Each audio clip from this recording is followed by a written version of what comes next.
दूसरी बात है कि आप जो कहते हैं कि कबीर या तुलसी, ये बहस हिंदी साहित्य में कम से कम विश्वविद्यालयों में हम्म। एक है साल पुरानी, मेरे ख्याल से कम से कम मेरे समय में भी थी। मुझे ये लगता है कि आप भक्ति काल के किसी भी कवि को जब पढ़ रहे हैं तो दो चीजों का ध्यान रखा जाना चाहिए। एक तो ये है कि आपके पास जो टूल्स हैं वो 2025 के हैं।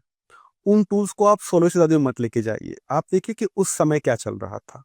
उस समय उस प्रसंग के आधार पे कवि को प्रगतिशील या परंपरावादी, आपको जो भी सिद्ध करना वो कीजिए। आप ये कुछ मामला वैसा ही है कि एक 4 नंबर का नट है और आप उसको 20 नंबर के पेने से खोल रहे हैं, तो आप उस समय देखिए। दूसरा ये है कि हर कवि की अपनी सीमा है। क्या आप उस कवि को उसकी सीमाओं के साथ पढ़ रहे हैं? मसलन कबीर के संदर्भ में हम्म। जिसमें जिक्र भी है उनके कुछ पदों का इसमें। कबीर के यहाँ जो नारी का विमर्श है, ठीक है, वो कबीर खुद कहते हैं कि नारी कुन नरक की बिरला पकड़े बाघ, ठीक है, कि उसकी उसकी छाया पड़ने से सांप भी अंधा हो जाता है। अब कबीर के यहाँ ये कमी है, उनकी लिमिटेशन।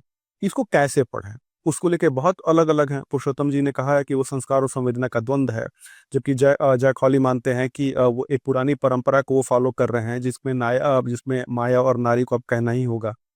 तो ये कहना कि नहीं साहब कबीर के यहाँ सब कुछ ठीक है, कोई दिक्कत नहीं, ये गलत बात है। वैसे ये कहना कि तुलसी के यहाँ सब कुछ गड़बड़ है, ये भी गलत बात है। दोनों कवियों की अपनी सीमाएं हैं, सीमाओं का पढ़ा जाए।